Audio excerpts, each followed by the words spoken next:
Buenas tardes, estudiantes del Centro Preuniversitario de la Universidad Nacional Mayor de San Marcos. Los saluda cordialmente el profesor Wilber Almonte, profesor del curso de Filosofía. Les doy la bienvenida a la sesión de consultas académicas que corresponde al día martes 26 de noviembre. En esta sesión vamos a resolver la guía de evaluación que corresponde a la semana número 6, que es la que se viene desarrollando tanto en el ciclo ordinario como en el ciclo especial. Les ruego por favor que me den unos segundos porque voy a compartir el archivo de la separata en cuestión para resolver las preguntas. Un momento, por favor.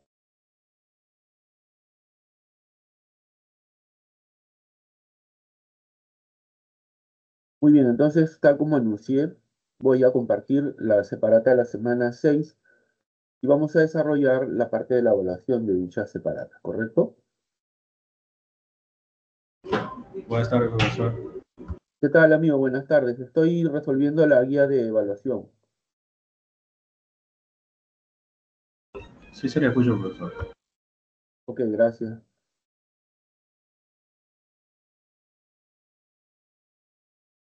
Entonces vamos a empezar desarrollando la lectura complementaria y la pregunta que le acompaña, ¿correcto? Dichosos aquellos tiempos en los que se tenía que aprender en la educación secundaria la disciplina de la lógica. La lógica disciplinaba, armonizaba, corregía y promovía la facultad de pensar. Tener lógica significaba pensar metódicamente, comprender adecuadamente, no alucinar una fantasía, juzgar la verdad de las frases y las conductas y razonar para sacar conclusiones verdaderas. En estos procesos del pensamiento se basa el método científico, cuyo rigor es inapelable, no admite excusas sugestivas de gurús improvisados ni de artistas histéricos convertidos en líderes de opinión en el mercado de los que no usan la lógica. Uno de los rasgos característicos de la lógica que destaca la lectura se refiere a... La respuesta se encuentra en la alternativa C, el análisis de los métodos de razonamiento. Claro, la lógica es una disciplina que se encarga de analizar eh, la validez de la inferencia y eso implica el análisis de los métodos del razonamiento, ¿no? La inferencia es, en efecto, un tipo de razonamiento que consiste en partir de premisas para derivar en una conclusión, ¿no? La cual, para que sea válida, debe seguirse necesariamente de las premisas, ¿no? Debe seguirse con carácter de necesidad de las premisas, ¿correcto? Muy bien, entonces, uno de los rasgos característicos de la lógica se refiere al análisis de los métodos de razonamiento. La lógica proviene de la antigüedad. Se considera que Aristóteles es el sistematizador de la lógica en la antigüedad, ¿no? A él se le considera el padre de la lógica antigua, si se quiere, ¿no? ¿Por qué? Porque eh, analizó los fundamentos de esta disciplina, ¿no?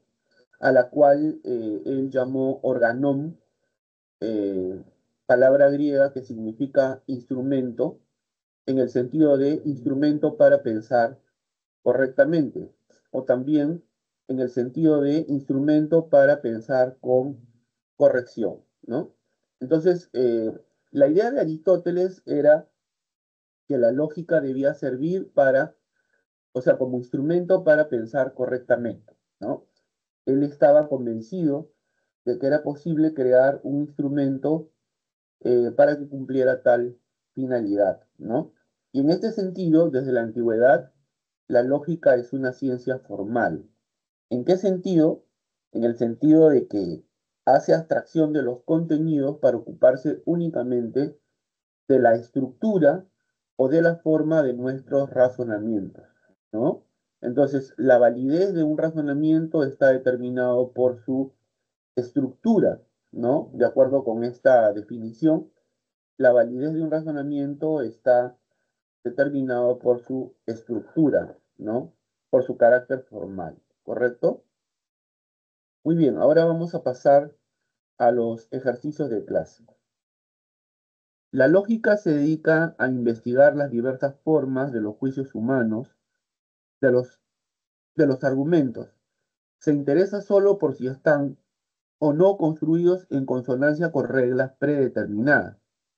Por ejemplo, en los juicios, todos los estudiantes son escolares, todas las ballenas son mamíferos, todos los hombres son mortales. La tarea de la lógica consiste en, la respuesta se encuentra en la alternativa E, establecer la estructura válida del razonamiento. Establecer la estructura válida del razonamiento. A ver, leamos nuevamente. La lógica se dedica a investigar las diversas formas de los juicios humanos, de los argumentos. Se interesa solo por si están o no construidos en consonancia con reglas predeterminadas. Por ejemplo, en los juicios todos los estudiantes son escolares, todas las ballenas son mamíferos, todos los hombres son mortales. La tarea de la lógica consiste en, la respuesta dije está en la alternativa E de enano, establecer la estructura válida del razonamiento. Veamos la solución. La lógica es la ciencia que estudia la estructura de los razonamientos y su validación, haciendo abstracción del contenido. Es lo que les decía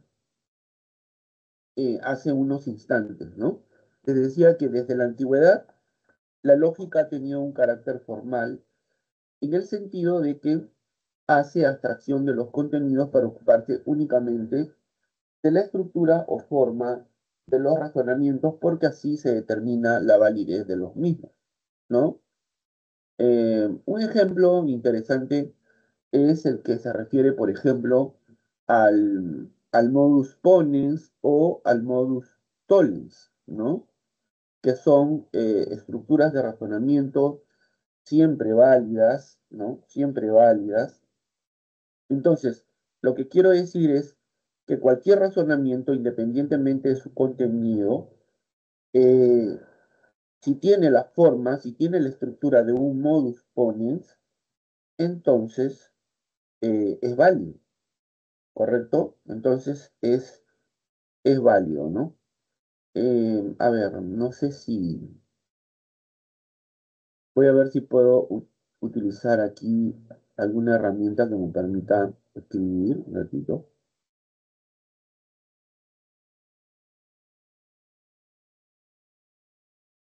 Un momento, por favor.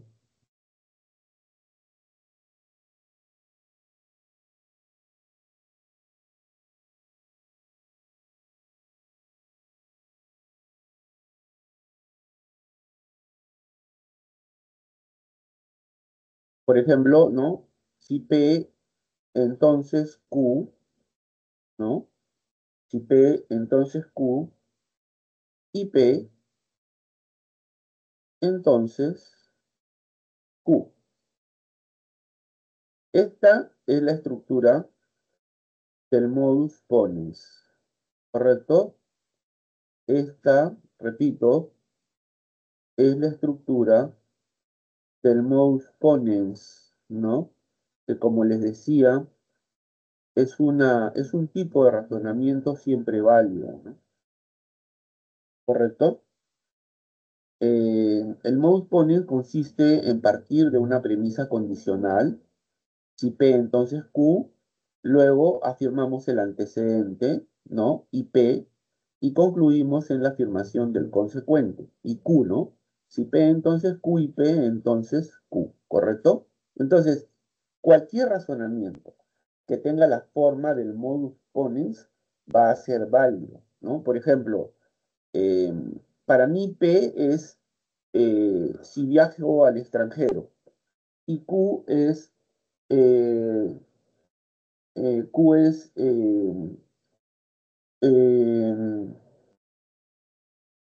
estudiaré una maestría, ¿ya? Entonces, si viajo al extranjero, entonces estudiaré una maestría. Y viajo al extranjero, por lo tanto, estudiaré una maestría. ¿Correcto? Entonces, ese es un primer razonamiento. Otro razonamiento podría ser este, ¿no? Si viajo a Buenos Aires, entonces visitaré a mi tía. Si viajo a Buenos Aires, entonces visitaré a mi tía. Viajo a Buenos Aires, por lo tanto, visitaré a mi tía.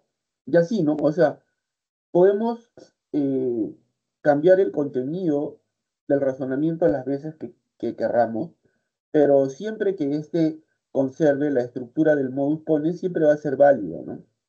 Ahora, la validez la podemos determinar de la siguiente manera, ¿no? Por ejemplo, a través de las tablas de verdad que ustedes conocen, ¿no? Por ejemplo, pongo acá si P, entonces Q, ¿no?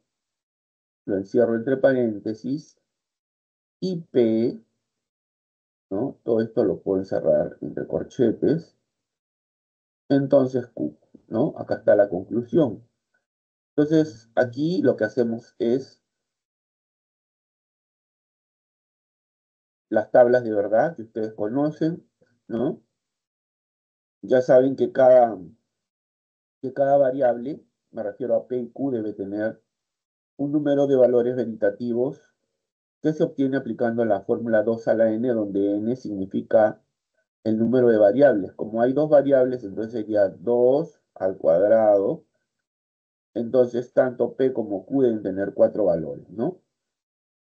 Repartidos mitad a mitad. Por ejemplo, para P sería 2 verdaderos y 2 falsos. Para Q, verdadero, falso, verdadero, falso. Para P nuevamente verdadero, verdadero, falso y falso. Y para Q verdadero, falso, verdadero, falso, ¿no? Y luego lo que nos queda, y esto ustedes lo saben porque ustedes estudian este tema en otro curso, ¿no? Solamente lo que vamos a hacer es combinar estos valores veritativos de acuerdo a las reglas de los conectores lógicos, condicional, conjunción y otra vez condicional. Y aquí, en la matriz principal, después de realizar este proceso, nos va a salir todo verdadero, ¿no? Es decir, vamos a comprobar que este razonamiento es válido. Es válido o tautológico también puede ser, ¿no? Tautológico porque solo encontramos puros valores de verdad, ¿correcto? Muy bien, entonces a eso se refiere, ¿no? He querido hacer esta explicación para que ustedes lo tengan muy claro, ¿correcto? Un ratito, quiero,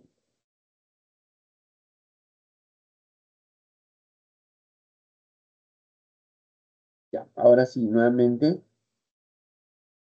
voy a compartir para que sigamos desarrollando las preguntas o los ejercicios de clase de la semana, ¿correcto?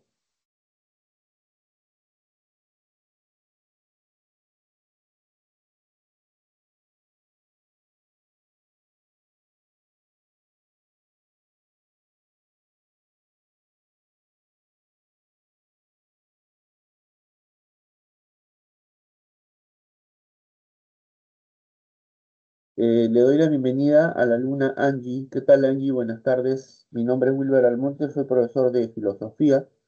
Estoy a cargo del servicio de consultas académicas en el turno de la tarde, en este horario. ¿En qué te puedo ayudar?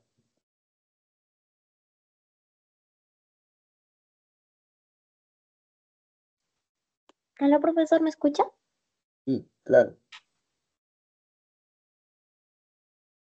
¿En qué te Ah, ayudo, ya, Angie? A ver. es que había una pregunta de un examen pasado. ¿Me puede dar Ya, un segundo para buscar, por favor? claro que sí. Voy a apagar mi micrófono un ratito. Cuando tengas la pregunta, me confirmas, ¿ya? Y yo te atiendo. ¿Te parece? Sí, sí, sí.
Le mandé una imagen, no sé si logra ver, es la pregunta 101.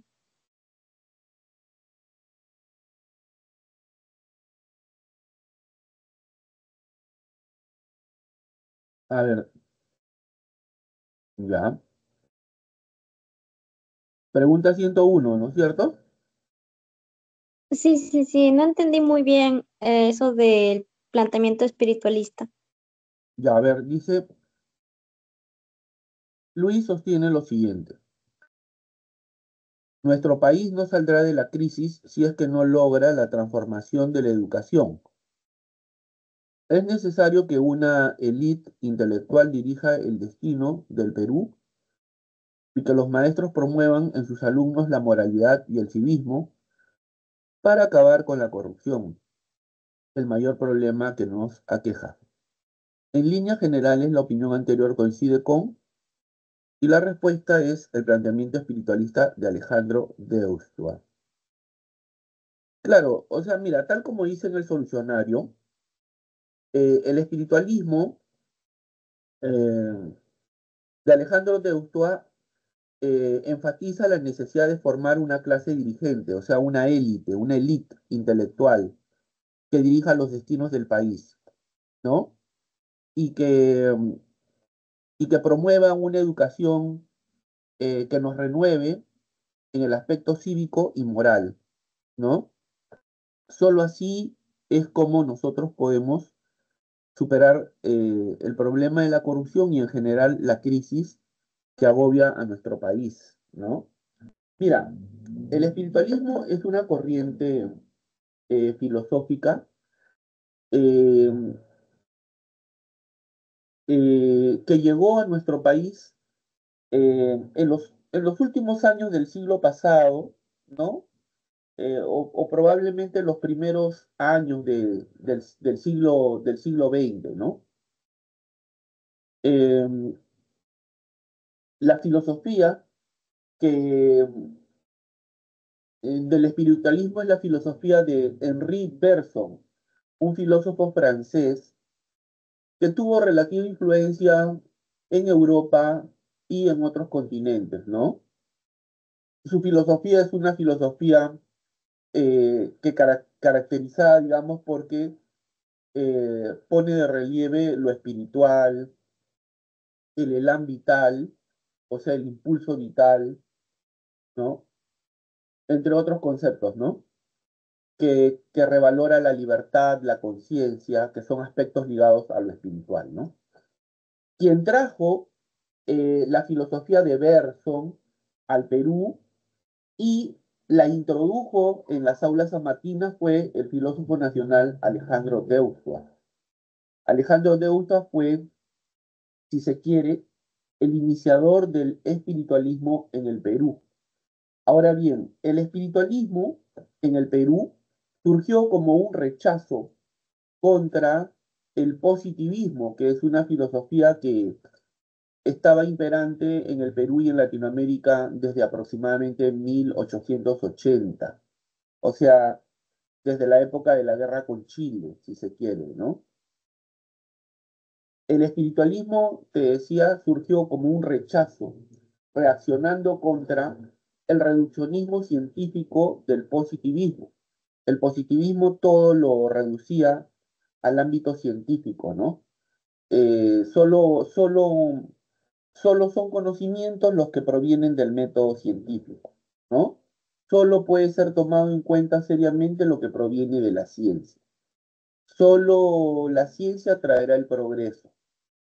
Solo con la ciencia es que los países lograrán superar sus problemas, la pobreza, la corrupción, etcétera, ¿no? Entonces, esas fueron las ideas preponderantes durante la vigencia del positivismo, pero el espiritualismo rechazó esa forma de concebir las cosas, ¿no? O sea, de creer que la ciencia es la panacea, ¿no? O sea, que la ciencia lo es todo, ¿no?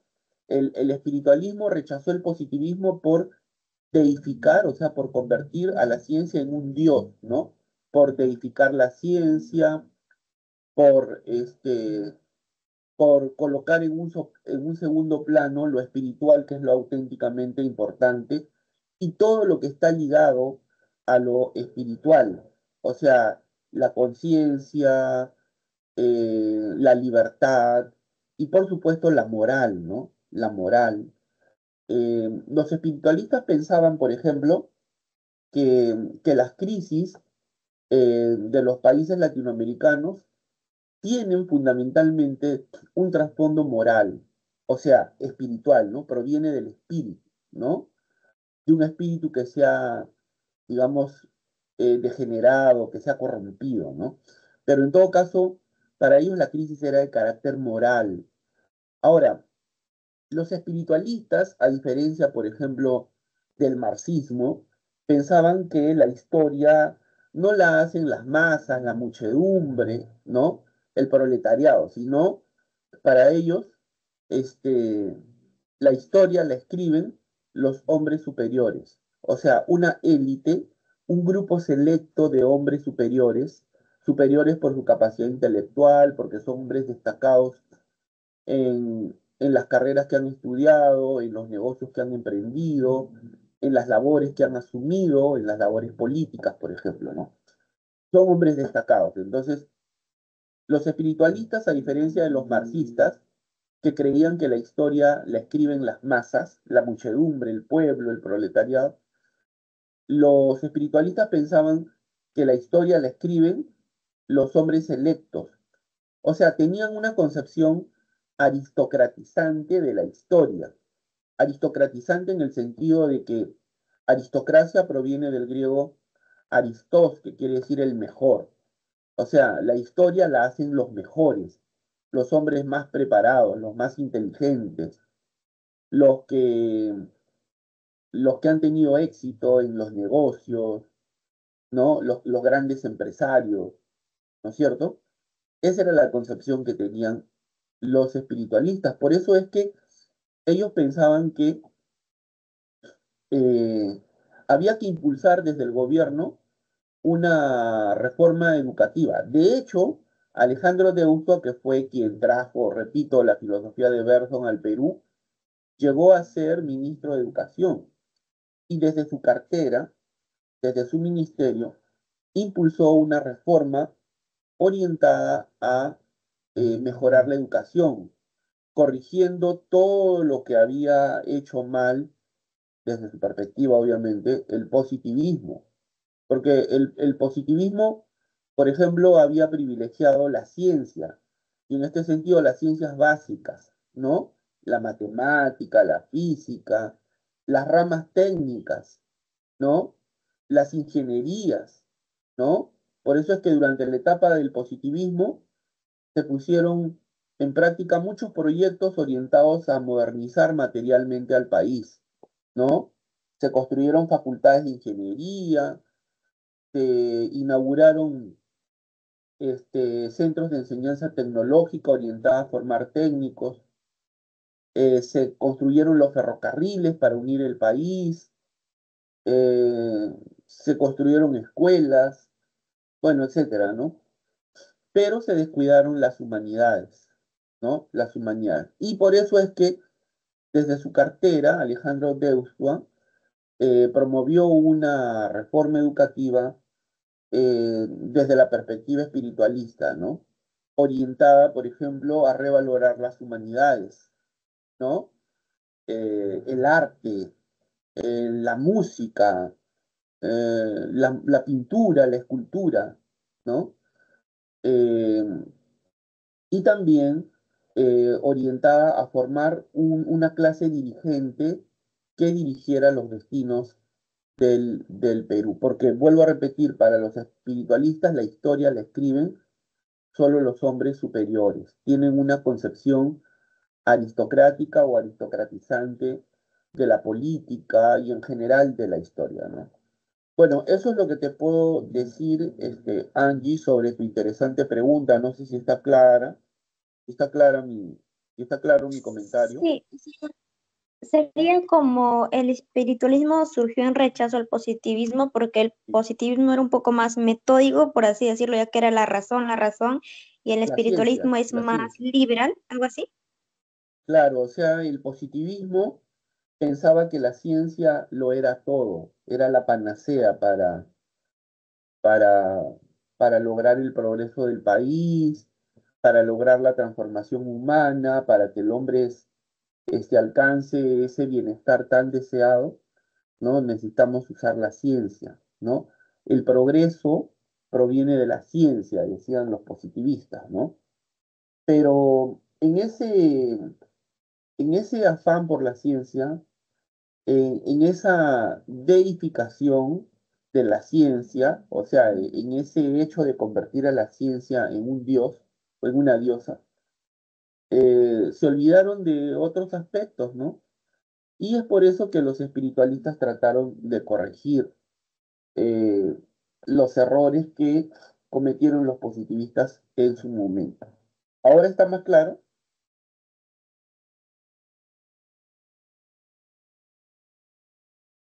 A ver qué dice Angie. ¿Ahora está más claro?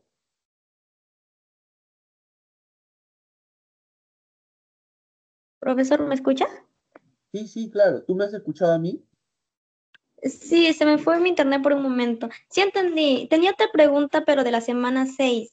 Era del Claro, ejercicio 2 que hablaba sobre fregue, porque ya. en la respuesta, según mi profesor, dice que es la B, que dice que Frege era el primer genuino precursor de la lógica matemática, pero en mi libro había encontrado que también no era Frege, era Leibniz. Leibniz. A ver, Leibniz, hay que Leibniz, buscar. Ajá, ese. Leibniz, Entonces yo sí, y entré en conflicto porque no sabía si era Frege o Leibniz. Leibniz. Leibniz, A ver, sí. a ver, a ver, a ver, puedes tomarle una foto, si es que puedes, ¿no? Si no, no te preocupes, lee nomás qué es lo que Sí, dice tu sí libro y puedo. yo te voy explicando. ¿Te parece? ¿Tienes a la mano tu libro? Sí, sí lo tengo. Ahorita le tomo foto. Ah, ya.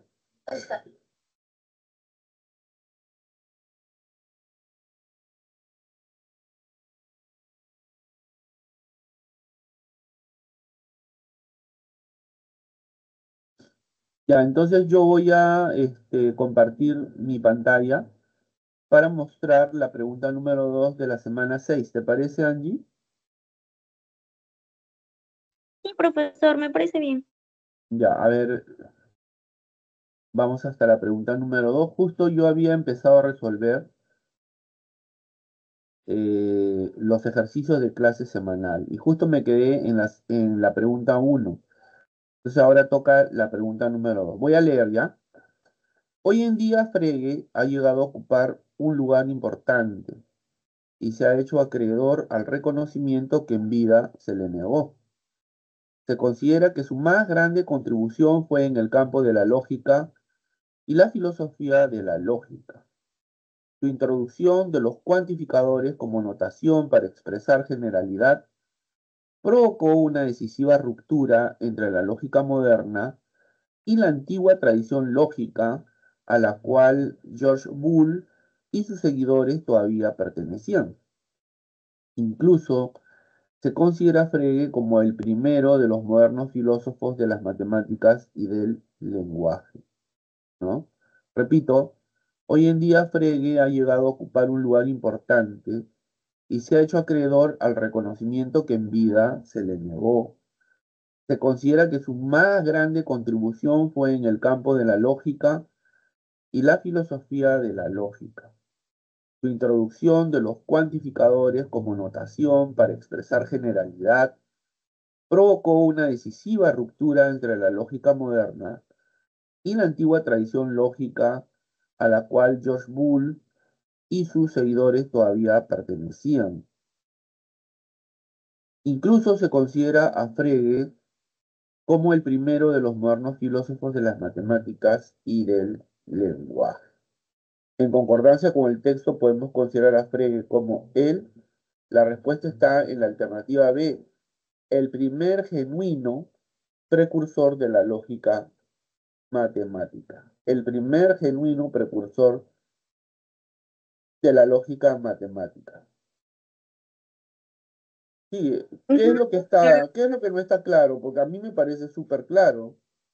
Es que en el libro, le mandé la imagen ahí al chat, en donde dice etapa moderna, dice, los especialistas consideran al filósofo alemán Leibniz como el primer genuino precursor de la lógica matemática. Entonces, pero también habla de Leibniz, claro, o sea, y eso fue como que, ¿qué? Pero en el libro dice otra cosa y en la alternativa dice otra cosa, o no sé si lo estoy entendiendo mal. A ver, lo que pasa es que esto está, me lo has mandado volteado, no sé cómo puedo voltearlo. A ver, lo descargaré en todo caso. A ver, lo voy a volver a mandar. A ver. A ver, no te preocupes. A ver, voy a ver si lo puedo voltear. No, ya, no te preocupes. ¿Me escuchas, no?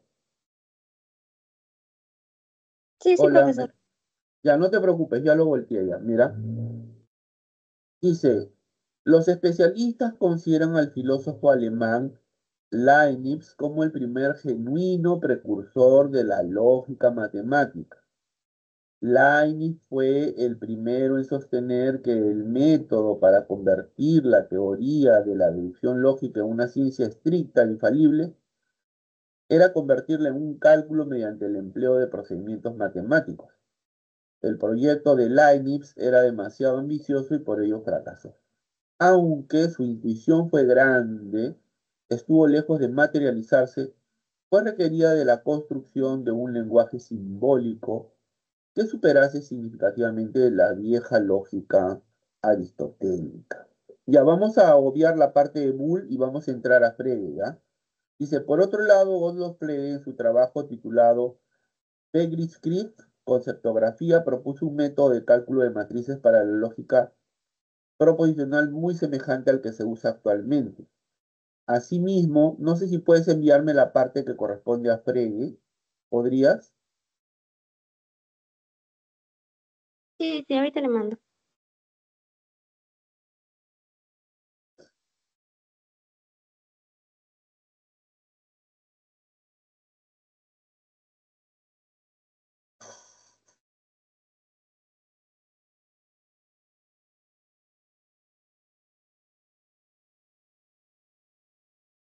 Ah, pero acá está, Angie, ya no, ya. Eso está en la separata. ¿Me escuchas? Sí, sí, le escucho. A ver. Mira, yo voy a compartir más bien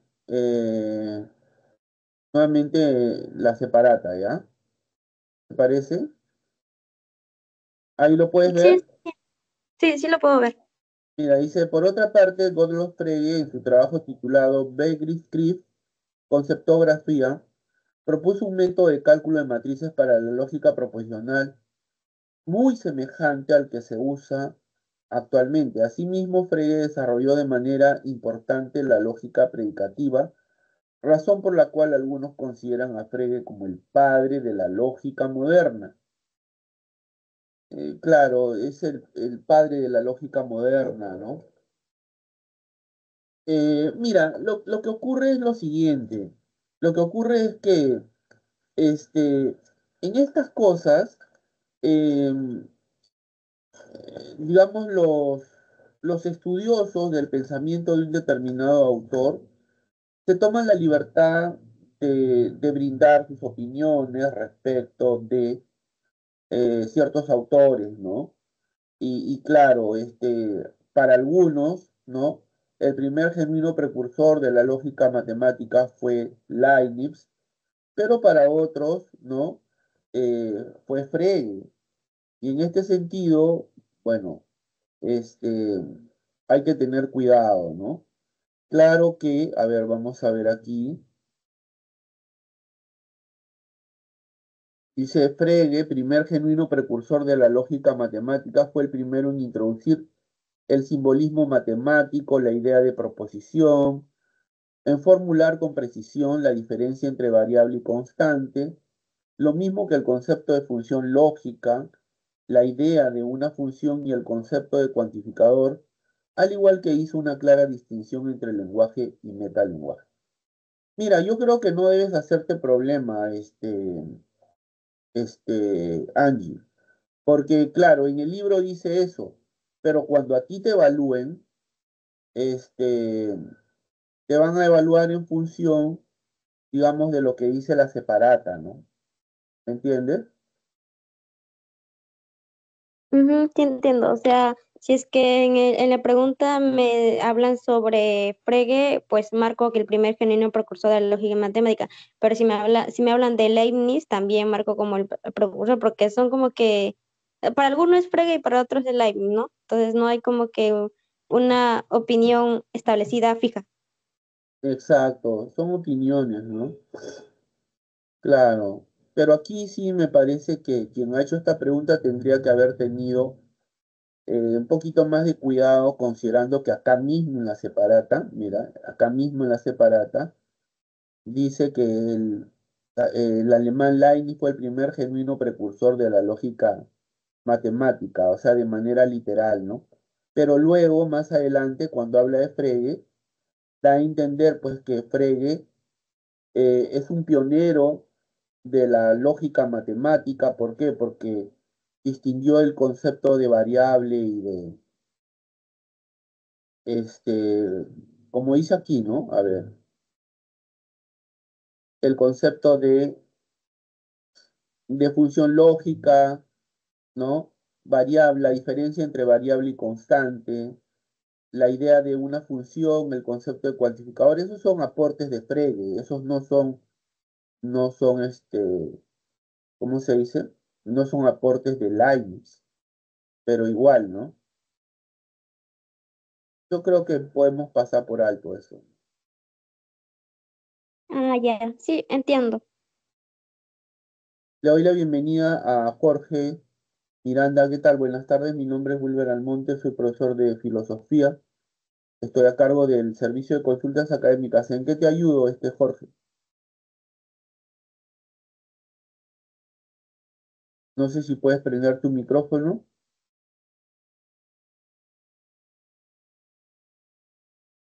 Angie, no sé si tienes alguna otra pregunta. Creo que no.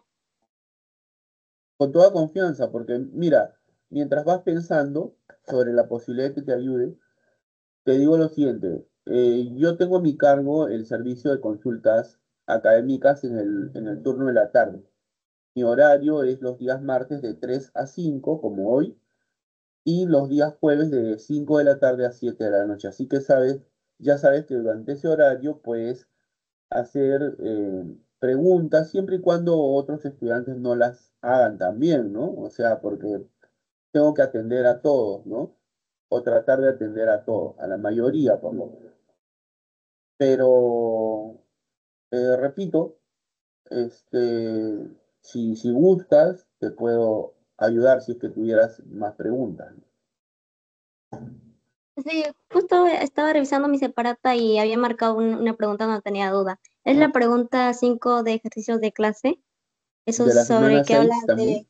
Sí, ajá, esa que habla de la verdad y la validez. A ver, pregunta 5 me dices. Ujú. Ya, a ver, dice, las rocas son cada uno de los diversos materiales sólidos formados por cristales o granos de uno o más minerales.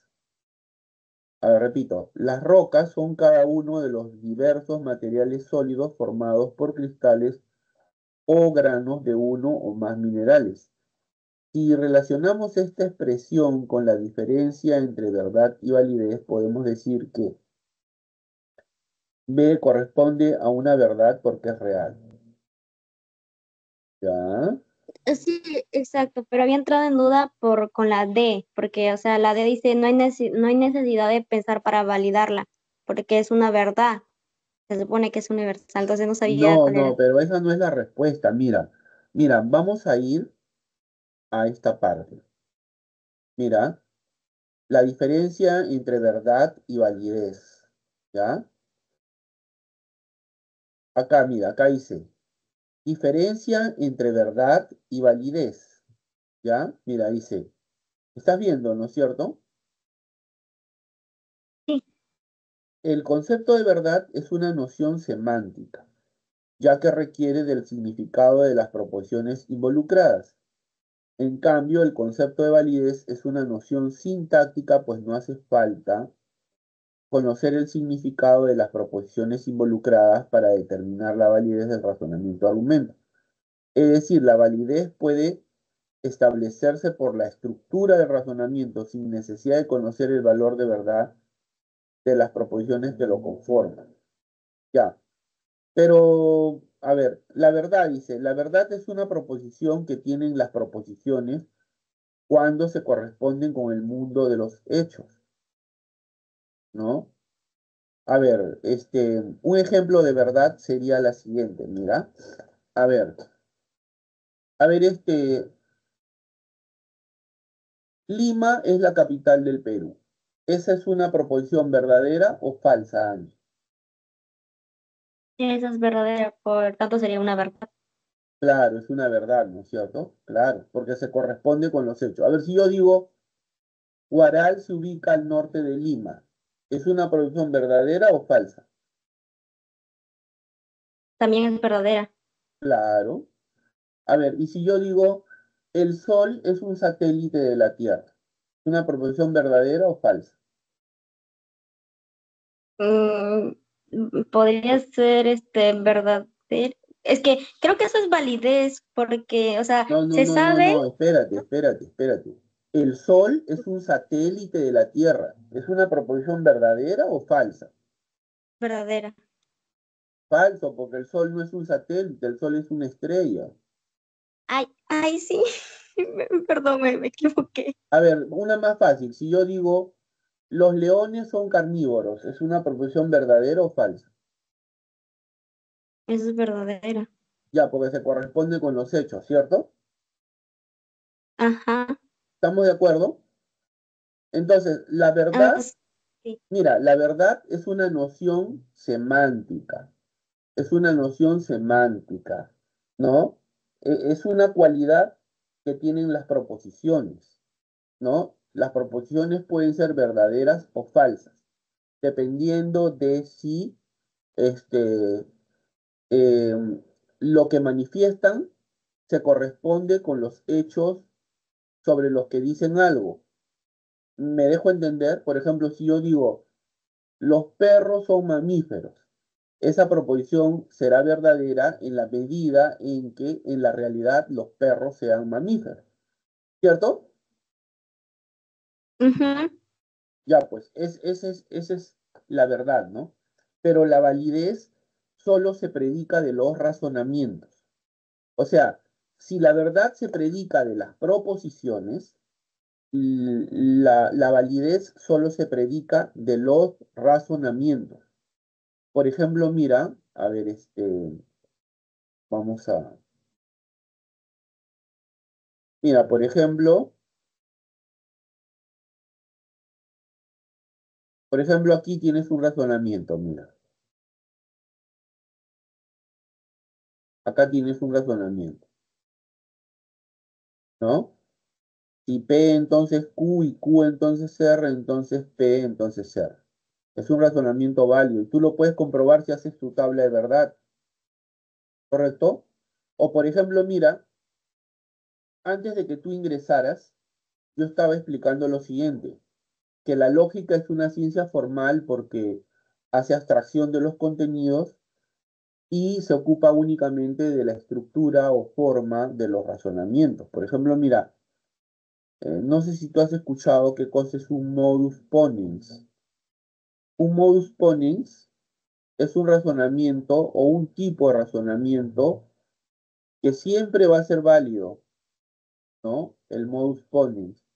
¿Cuál es la forma que tiene el modus ponens? Es así, si P entonces Q, ¿ya? Si P entonces Q y P, la conclusión es entonces Q, ¿ya?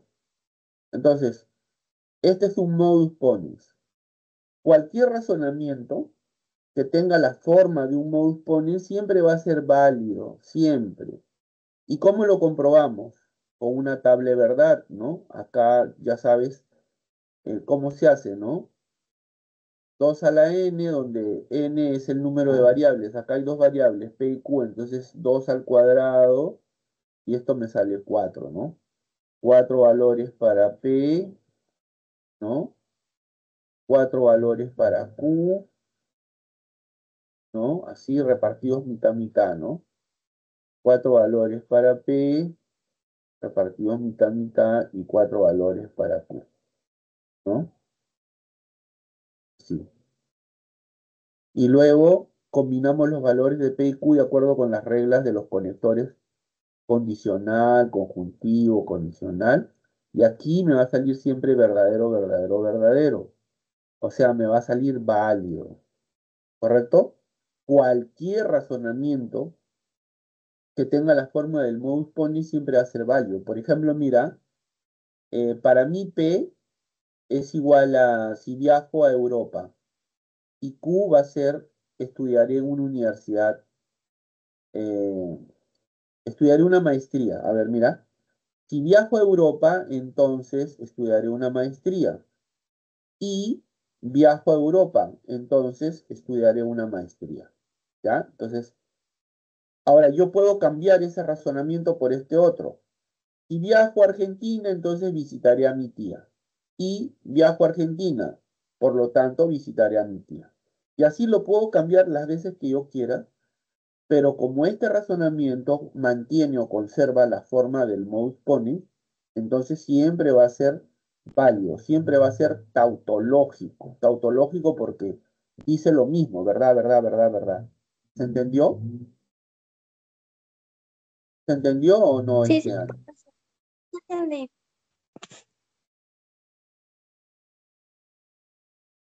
¿Me escucha? Sí, dime. Sí, sí, sí, sí entendí. Muy bien, me da mucho gusto. Entonces, una cosa es la verdad y otra cosa es la validez, ¿correcto? De las proposiciones se predica, se dice que son verdaderas o falsas, pero los razonamientos o son válidos o no son válidos. ¿Se entendió? Por ejemplo, aquellas personas que dicen, esta proposición es válida, cometen un error, porque las proposiciones no pueden ser válidas, solo pueden ser válidos los razonamientos. De la misma forma como aquellos que dicen, este razonamiento es verdadero, cometen un error, porque los razonamientos no son verdaderos ni falsos.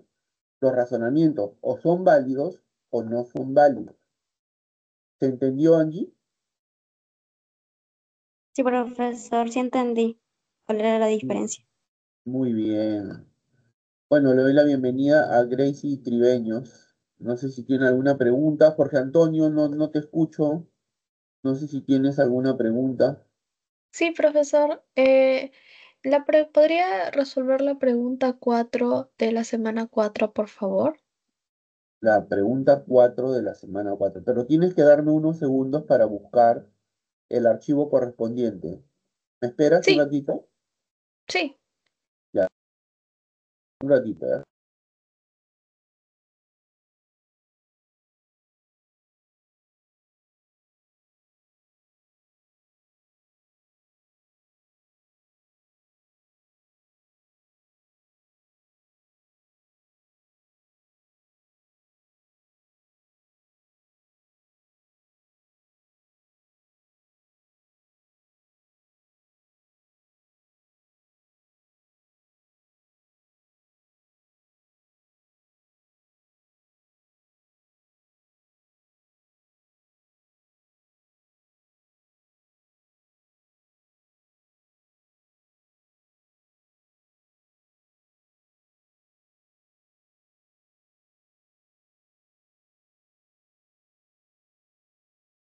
Ya, Grecia, atención, ¿ah? Voy a compartir el archivo de la semana 4, ¿ya? Ya, a ver, confírmame, ¿puedes ver lo que estoy presentando o compartiendo? Sí, profesor. Ya, a ver, leo.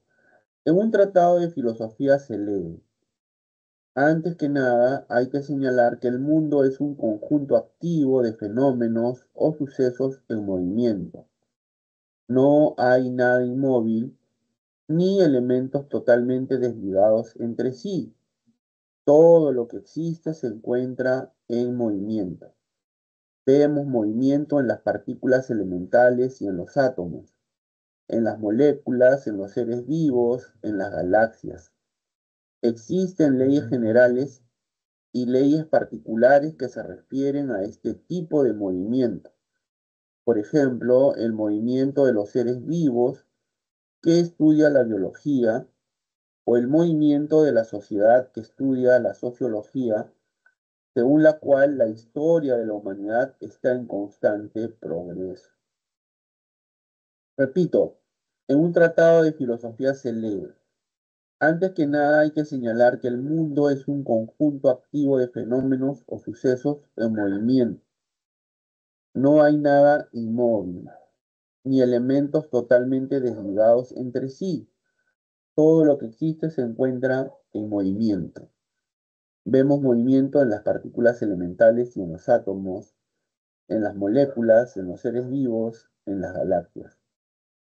Existen leyes generales y leyes particulares que se refieren a este tipo de movimiento. Por ejemplo, el movimiento de los seres vivos que estudia la biología, o el movimiento de la sociedad que estudia la sociología, según la cual la historia de la humanidad está en constante progreso. La descripción presentada coincide con la respuesta. Está en la alternativa A, la visión del mundo del materialismo dialéctico de Marx y Engels. Repito, alternativa A, la visión del mundo del materialismo dialéctico de Marx y Engels. De acuerdo con Marx, la historia de la humanidad se encuentra en constante progreso hacia un fin y tiene como base la lucha de las clases sociales a través de la violencia. Según él, este progreso histórico llevará de forma inevitable a una sociedad comunista caracterizada por su vínculo estrecho con la libertad y la igualdad. Entonces creo que Profesor, está claro, ¿no? O sea, ¿qué es lo que no entiendes? es que yo estaba entre la alternativa C. La idea del eterno retorno de Nietzsche, Sí, sí. pero en el enunciado no hay elementos que te permitan concluir que se trata de la idea del eterno retorno de la filosofía de Nietzsche. Yo Pero no cuando encuentro ni... mencionan que se encuentra, que todo lo que existe se encuentra en movimiento, Tú lo has dicho, en movimiento, no dice en movimiento circular, dice o en sea, movimiento. específicamente me tienen que decir en circular. Es que mira, para Nietzsche, la historia, eh, o sea, Nietzsche también cree que todo cambia, ¿ya? Pero en el sentido de que todo se repite, todo se repite, todo se repite, ¿no? Eh, digamos, todo lo que hemos vivido, ¿no? Las modas, las guerras, ¿no? Eh, todo vuelve a repetirse, ¿no? Todo vuelve a repetirse. Y acá no dice eso. Simplemente dice que todo está en movimiento, que todo cambia. Y eso alude al método del materialismo dialéctico. Mira, el marxismo tiene dos métodos de análisis, ¿ya? Repito, el marxismo tiene dos métodos de análisis, ¿ya? El materialismo dialéctico y el materialismo histórico. El materialismo dialéctico es el estudio de la naturaleza, del mundo, de la realidad física. Y el materialismo histórico estudia la sociedad y la historia, ¿ya? Repito, el materialismo dialéctico estudia la naturaleza, el mundo, ¿no? En cambio, el materialismo histórico estudia los cambios que se producen en la sociedad y en la historia. Entonces, el marxismo, ¿no? Concibe que todo cambia, todo lo que ocurre cambia, nada permanece a igual. Es más, dice que existen leyes generales que explican ese movimiento, ¿no? Hay leyes, ¿no? Hay leyes que explican ese movimiento. Entonces, el enunciado contiene elementos que te permiten llegar a la respuesta, a la visión del mundo del materialismo dialéctico. No hay razón para pensar que se trata de la filosofía del eterno retorno de Nietzsche, porque vuelvo a repetir, Nietzsche, en efecto, sostiene que todo vuelve a repetirse, ¿no? Todo en la historia, todo en la naturaleza.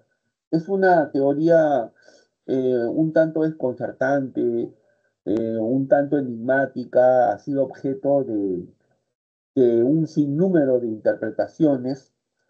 Por supuesto, tal como Nietzsche quería, ¿no? Porque decía, no existen hechos, solo existen interpretaciones de los hechos, ¿no? No hay hechos, solo interpretaciones. Entonces, la teoría que él creó, ¿no? Que es conocida como teoría del eterno retorno, también ha sido objeto de diferentes interpretaciones, ¿no? Pero en todo caso, una de las interpretaciones más aceptadas es esta que sostiene que cuando Nietzsche habla sobre el eterno retorno, en realidad está pensando en que eh, nuestro amor por la vida, acuérdate que Nietzsche es el filósofo que sostiene que la vida es el valor más importante, ¿no? Es el valor crucial, el valor fundamental, ¿no? No existe ningún valor que tenga mayor jerarquía o mayor importancia que la vida, ¿no? Entonces Nietzsche dice, ¿no? Nuestro amor por la vida, ¿no? Debemos aprender a amar la vida como es, ¿no? Con sus momentos alegres, tristes, pero debemos amar la vida, ¿no?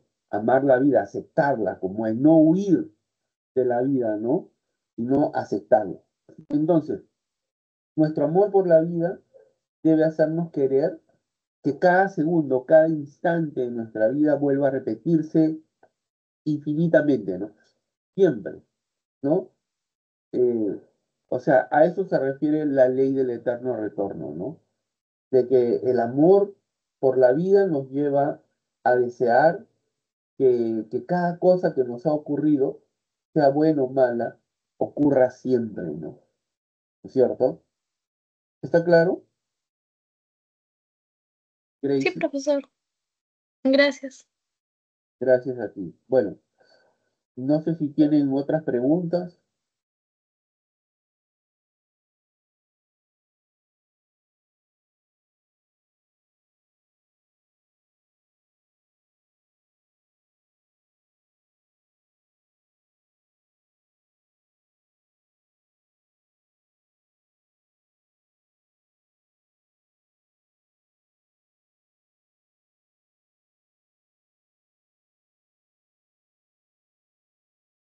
Bueno, mientras van pensando, yo voy a apagar un ratito mi micrófono, me escriben o en todo caso, me dicen si quieren que les ayude con alguna pregunta, ¿ya?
Hola Valeria, buenas tardes. Buenas tardes, profesor. ¿Qué tal? Buenas tardes. ¿En qué te puedo ayudar? A ver.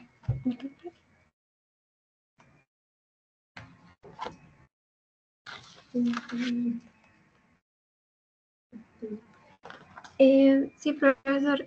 Una consulta acerca de anfibología. ¿Me podría explicar? Porque mi profesor me había comentado de que era palabras en doble sentido, pero no lo entendí muy bien por qué dijo eso. Ya, a ver, vamos a compartir la separata. Vamos a buscar ahí ese concepto y si es que hubieran ejemplos también, y ahí te explico, ¿te parece? Ok, profesor, gracias.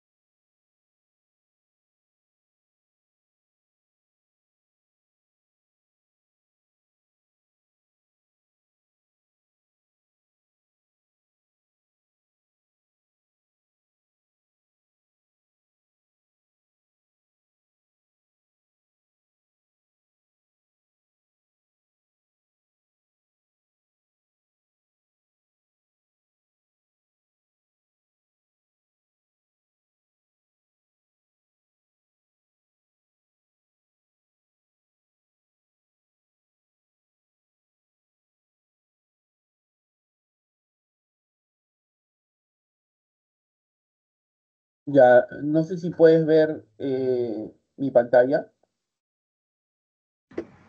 Sí, sí puedo verlo, profesor. Ya dice anfibología, ¿no? Se produce cuando se argumenta a partir de premisas cuya formulación es ambigua debido a su estructura gramatical, ¿no? O sea, la estructura gramatical es defectuosa, ¿no? Se ha construido de manera ambigua, o sea, puede entenderse en más de un sentido, ¿no? Su significado es confuso debido a su sintaxis. Ejemplo, mira, dice, mi hermano fue al pueblo de Miguel en su coche. Repito, mi hermano fue al pueblo de Miguel en su coche. A ver, yo te pregunto, ¿qué entiendes tú? Dice, mi hermano fue al pueblo de Miguel en su coche. ¿En el coche de quién? ¿Del hermano o de Miguel? ¿Qué entiendes tú? Mm, en el coche de, o sea, de él mismo, de Miguel. ¿Y por qué no de mi hermano? Pero ahí dice, mi hermano fue al pueblo de Miguel en su coche. Yo podría entenderlo como en el coche del hermano, ¿no? Pero también puede entenderse que en el carro de Miguel, ¿no es cierto? Entonces, ahí no está claro, ¿no? No está Sí, claro. porque ya, Se trata de una proposición anfibológica. ¿Por qué? Porque puede entenderse en más de un sentido. ¿Me comprendes? sí, profesor. Eh, Muy diferente sería, ¿no? Mi hermano fue al pueblo de Miguel en el coche de este. O sea, si tú dices de este, ya se entiende que es Miguel. Si tú dices en el coche de aquel, sería de mi hermano, pues, ¿no? Claro. Sí, sí entiendo, profesor. ¿Y me podría explicar también acerca de equívoco, el que justo está arriba, por favor? Claro, mira, dice, consiste en una ambigüedad semántica, es decir, consiste en usar en el argumento un mismo término con significados distintos. Ojo, un mismo término con significados distintos. ¿Ya? A ver, dice, la heroína es dañina. Juana es heroína. Conclusión, Juana es dañina. A ver, yo te pregunto, ¿cuál es el término presente en este razonamiento que se ha utilizado con dos sentidos diferentes? Con dos sentidos. Dañina. No, no. ¿Cuál es? Juana. Tampoco. Heroína. Ah, héroe. Claro, porque mira, dice, la heroína es dañina. Cuando dice la heroína es dañina, a ver, el término heroína, ¿en qué sentido se está usando? De que Es una es... droga, ¿no? ¿No? No, no lo escuché, profesor, disculpe. Repito, en la proposición la heroína es dañina, el término heroína se está utilizando como una droga, ¿no? ¿Me escuchaste ahora? ¿Como una droga? Claro, heroína es un tipo de droga, como la cocaína. Ah, no sabía. Bueno, la heroína es una sustancia tóxica, alucinógena. Generalmente se inyectan, ¿no? Los adictos a este tipo de drogas se le inyectan en el cuerpo y les provoca alucinaciones, ¿correcto? También sirve para calmar el dolor, ¿no?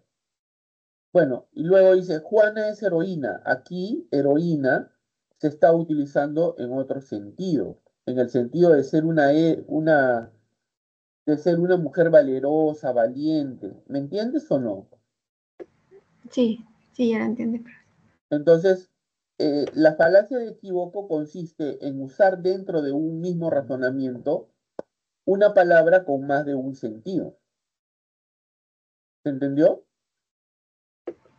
Sí, profesor.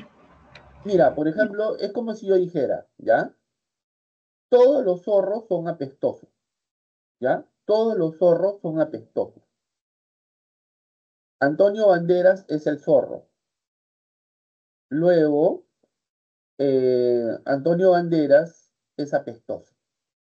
A ver, ¿cuál es el término que se ha utilizado con más de un sentido? Zorro. Claro, zorro, ¿no? Zorro como animal y zorro como superhéroe, ¿no? ¿No es cierto? Sí, sí, profesor. Muy bien, entonces, en eso consiste la falacia del equívoco. Está bien, profesor. También sobre el punto donde dice diferencia entre verdad y validez, dice que el concepto de verdad es una noción semántica y el de validez sintáctica. Ya, Eh, Acerca de eso. ya, mira, esa es una pregunta muy interesante, mira.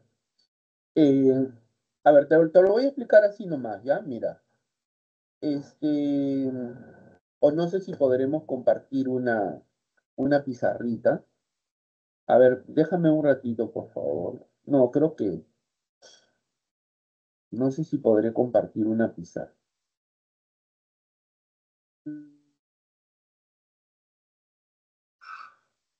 A ver, un ratito, ¿ya?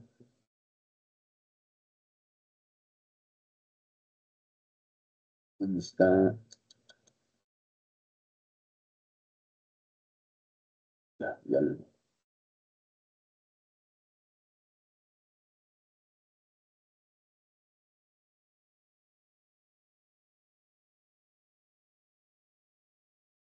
¿Ves lo que estoy compartiendo? Sí, profesor. Ya, mira, no sé si puedo escribir.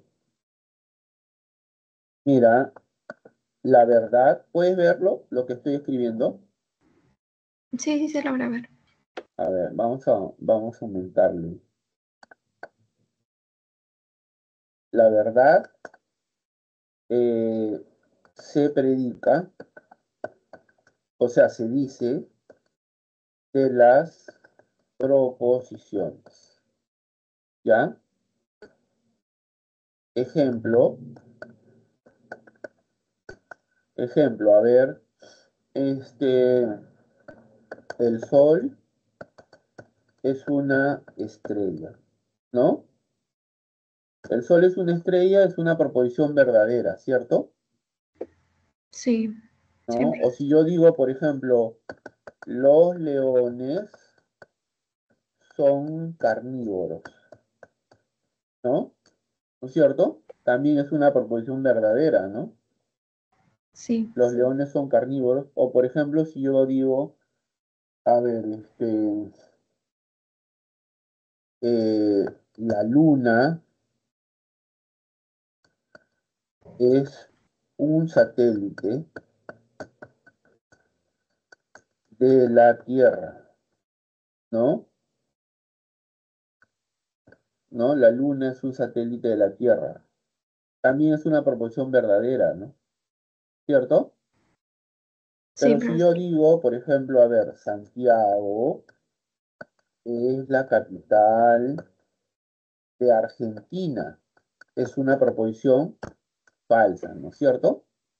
¿Está claro? Sí, sí, Ya hasta ahí, mira, claro. entonces, la verdad solo se predica de las proposiciones, pero la validez, la validez se predica de los razonamientos, ¿correcto? La validez se predica de los razonamientos. Por ejemplo, un razonamiento como el modus ponens. ¿Has escuchado hablar del modus ponens? No, no, Ya, profesor. mira, este razonamiento es así, mira, ¿ya? No, muy grueso.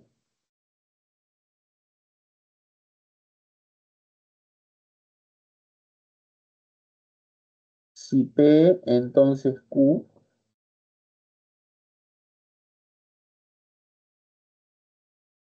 y P,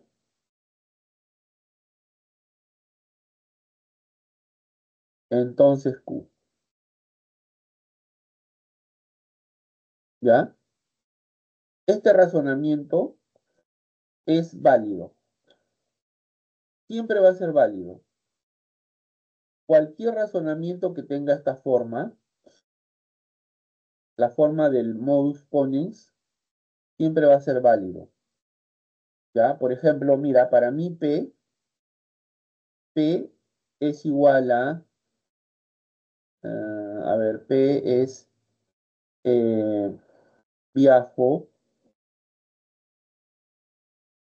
a Europa, ¿ya?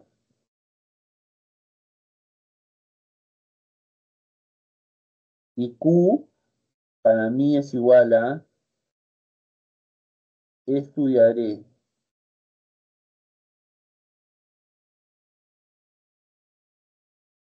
estudiaré una maestría, ¿ya? ¿Se entiende, no? Sí, profesor. Ya, entonces mira, si viajo a Europa, entonces estudiaré una maestría. Y viajo a Europa, por lo tanto, estudiaré una maestría. Mira, esto siempre va a ser válido, porque si yo lo someto a las tablas de verdad, ¿sabes qué es la tabla de verdad, no? Sí, es así. Ya, tú sabes que aquí aplicamos la fórmula 2 a la n, donde son el número de variables, o sea, sería 2 al cuadrado y esto es igual a 4, ¿no? 4 valores para P, 4 valores para Q, ¿no es cierto? Tú sabes eso, ¿no? Sí, ¿No? Dos verdaderos para P y dos falsos, ¿no? Y para Q, un verdadero, un falso. Un verdadero, un falso. Para P, dos verdaderos, dos falsos. Y para Q, verdadero, falso, verdadero, falso. Luego combinamos los valores de P y Q de acuerdo con las reglas del condicional y de la conjunción, ¿no? Combinamos aquí, luego aquí, ¿no? Y acá tenemos el resultado final, que me va a salir puro, verdadero, verdadero, verdadero, verdadero. O sea, me va a salir válido o tautológico, que es lo mismo. ¿Correcto? ¿Ya? sí, Pero ¿por qué te digo esto? Porque como me sale válido, ¿no? Entonces, la validez solo se predica de los razonamientos, de los razonamientos. ¿correcto? No de las proposiciones, no de las proposiciones. Ahora, todos los razonamientos que tienen la forma del modus ponens, del modus tollens, del silogismo disyuntivo, etcétera, van a ser válidos siempre, independientemente del contenido que posean. Por ejemplo, mira, aquí te estoy diciendo, ¿no? Si viajo a Europa, entonces estudiaré una maestría, ¿no? Pero yo lo podría cambiar, yo podría decir, a ver, por ejemplo, ¿no? Si, si, si obtengo una beca, entonces viajaré al extranjero. Si obtengo una beca, entonces viajaré al extranjero. Y obtengo una beca, por lo tanto, viajaré al extranjero. También va a ser válido porque tiene la misma estructura del modus ponens, ¿me entiendes? ¿Se entendió? Sí, profesor. Entonces, ¿qué es lo que he querido decir? Que, que la verdad solo se predica de las proposiciones, pero la validez solo se predica de los razonamientos. Ahí está la diferencia. ¿Se entendió? Sí, profesor. O sea, para que sea una verdad, antes tiene que haber sido estudiado. Se tiene que Porque corresponder con los hechos. Para que sea una verdad, se tiene que corresponder con los hechos, con la realidad. con la realidad. Así es. Ya ahí Por entendí. ejemplo, si yo digo, mira, a ver, si yo digo, Lima es la capital del Perú, ¿verdadero o falso? Verdadero. ¿Ya ves? ¿No es cierto? Es una proposición verdadera. Si yo digo, por ejemplo, 2 más 2 es igual a 4, ¿verdadero o falso? Es una validez, ¿verdadero? No, pero esa es una proposición matemática. Ah, Es verdadera, ¿no? Una proposición, ¿no es cierto? Es verdad. Si yo eso ya digo, no por es ejemplo, un tema de validez, ¿no, profesor?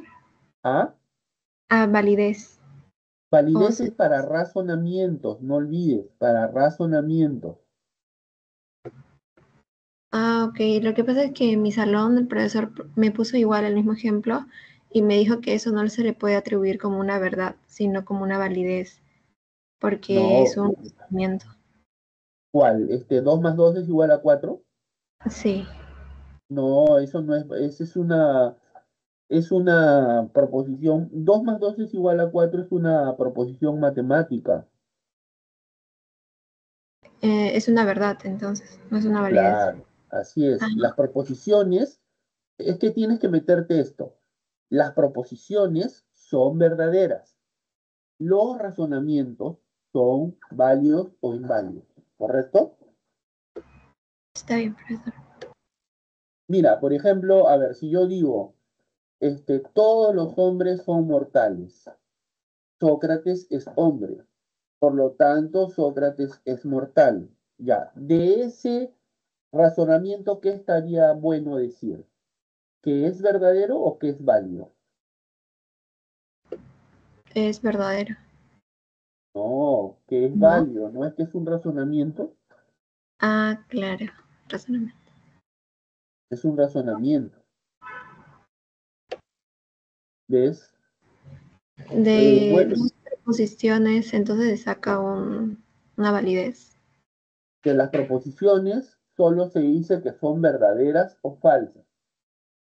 De las proposiciones. Ah, claro, Repito, cuando ya de las llegas a proposiciones. una conclusión, ahí sí. Claro. En cambio, de los razonamientos solo se dice que son válidos o inválidos, ¿no? Ok, profesor, entendí. Eh, otra consulta, profesor. Sí, claro, claro. De lógica medieval, algo Ya. significativo que haya pasado en esa parte de lógica medieval. Vamos a compartir nuevamente la separata, ¿ya? ¿Te parece? Sí, está bien, profesor. Le doy la bienvenida a Valerie. Valerie, espérame un ratito, por favor, ¿se puede? Voy a atender a tu compañera. Sí, sí, profe. Estoy mandando Ya, nada más. un ratito, por favor.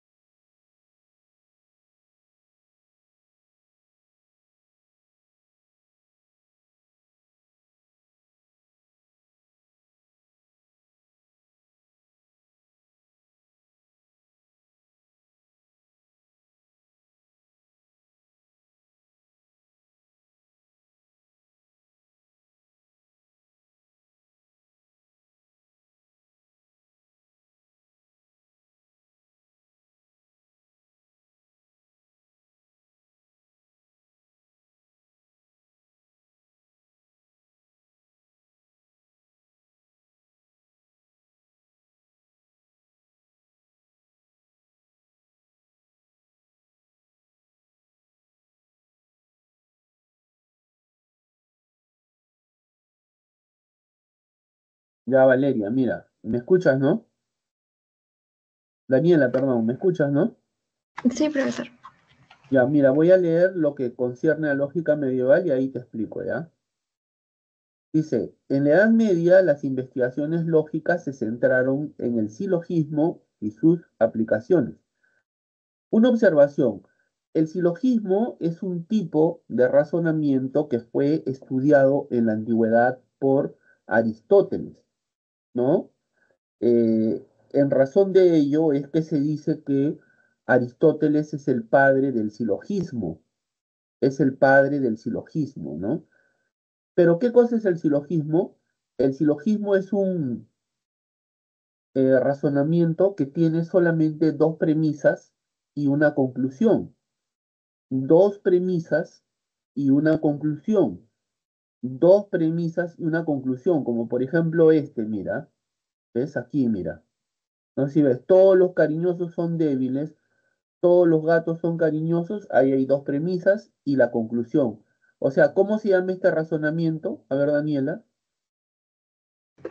Ese sería Hilo, eh, de lo que estamos hablando, validez y verdad. silogismo. No, Ah, sí. no, estoy diciendo de que el silogismo fue creado por Aristóteles, ¿no? Y el silogismo se caracteriza porque tiene solamente dos premisas y una conclusión. ¿Me entiendes?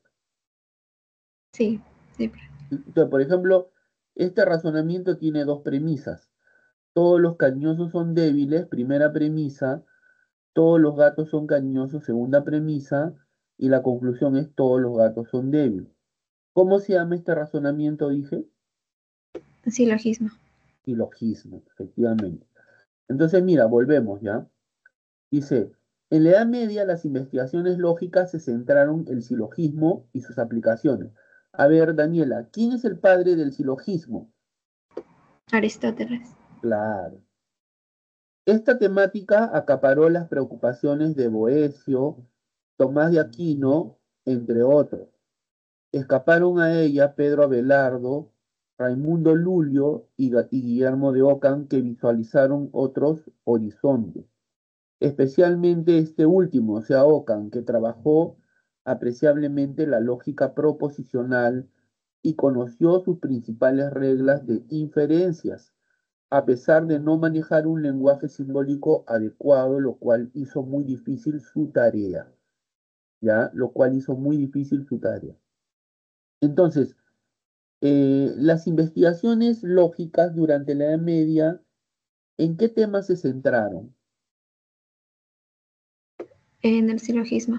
Claro, ¿cuál fue el tema que estudiaron principalmente los lógicos medievales? El silogismo y sus Ya ves, aplicaciones. claro, pero eso no quiere decir de que no hayan existido filósofos que estudiaron otros temas. Por ejemplo, Guillermo de Ockham estudió la lógica de proposiciones, la lógica proposicional, ¿correcto? ¿Se entendió? Sí, profesor. Ya, eso es lo que tú querías saber. Ok, profesor. Gracias. Muy bien, no sé si, Valerie, ¿qué tal? Me has dejado algunas preguntas, voy a verlas, ¿ya? Ya, profe, gracias. A ver, primera pregunta dice, no existen fenómenos morales, sino solo una interpretación moral de los fenómenos. De acuerdo con este acerto de Friedrich Nietzsche en Más allá del bien y del mal, se puede deducir que el rasgo central de los hechos morales consiste en que estos son, ya a ver, no existen fenómenos morales, sino solo una interpretación moral de los fenómenos. Claro, esa es la frase de Nietzsche, ¿no? No existen hechos, solo interpretaciones. Esa es su frase, ¿no? De acuerdo con este acerto de Friedrich Nietzsche en Más allá del bien y el mal, se puede deducir que el rasgo central de los hechos morales consiste en que estos son relativos, particulares, absolutos, universales, emotivos. Se trata de una interpretación moral. Entonces los hechos morales están condicionados cultural e históricamente. Estamos ante un perspectivismo moral relativo. Claro, ya, ¿qué es lo que no entiendes? Yo lo tengo clarito. Ajá, sí, lo que me confundía era que, ¿cómo se llama? Entre la clave A y D, porque yo lo tomo como que una interpretación subjetiva, ¿cierto? ¿A eso se refiere o lo estoy interpretando No, mal? no, no, lo que te está diciendo aquí es que todos los hechos son relativos, son relativos. O sea, mira, la frase verdadera de Nietzsche es esta, dice, no hay hechos, solo interpretaciones.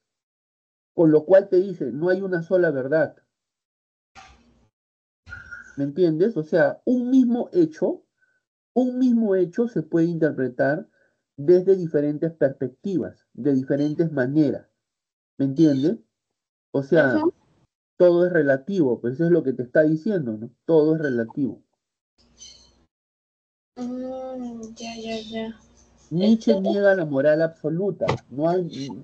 Por eso la ujú. frase dice, no hay hechos, no hay hechos, solo interpretaciones de esos hechos. Con lo cual te está diciendo, no hay una sola verdad. La verdad es relativa, en el sentido de que cada uno tiene su propia perspectiva. Entonces, ¿se podría decir que Nietzsche estaba de acuerdo con los sofistas? Eh, hay hay una diferencia, que para los sofistas, todo es relativo, ¿no? O Ajá. sea, tu interpretación es tan válida como la mía, y es tan válida como la de tu profesor de filosofía, o es tan válida como el profesor de matemáticas, ¿me entiendes? ¿Se Ajá. entiende? Ya, Sí. pero la visión que tiene Nietzsche de la verdad se llama perspectivista. O sea, lo que quiere decir es que si bien los hechos se pueden interpretar de diferentes formas, siempre hay una perspectiva que es mejor o que es superior a otras. ¿Me entiendes o no? Sí, sí. Ah, ya. Siempre hay una perspectiva que es más aceptable, digamos, que otras. Ujú. Ya, ya. Ahí está la diferencia. ¿Se entendió? Sí. Ya, vamos con la otra pregunta. Ujú. Dice, a ver, una profesora para abordar el tema sobre si el alma existe sin cuerpo recurre a la explicación aristotélica. Sostiene que un ser viviente es un compuesto de alma y cuerpo. Estos no pueden separarse si se quiere que algo tenga vida. A ver, otra vez. Una profesora para abordar el tema sobre si el alma existe sin cuerpo recurre a la explicación aristotélica. Sostiene que un ser viviente es un compuesto de alma y cuerpo. Estos no pueden separarse si se quiere que algo tenga vida. El cuerpo por sí mismo no tiene vida, pero el alma por sí misma no existe. Se necesita que el cuerpo posea alma para que sea algo viviente. De la información anterior se infiere que Aristóteles, la respuesta está en la alternativa de, estima incoherente la creencia de la reencarnación del alma. A ver, el alma para Aristóteles es la forma del cuerpo, por lo tanto no hay un alma separada del cuerpo. El alma es función del cuerpo de la misma manera que la vista es la función del ojo.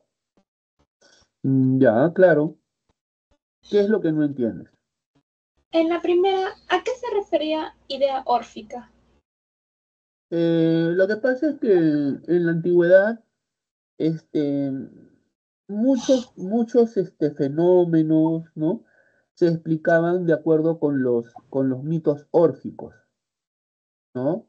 Llamados así en honor a Orfeo, ¿no?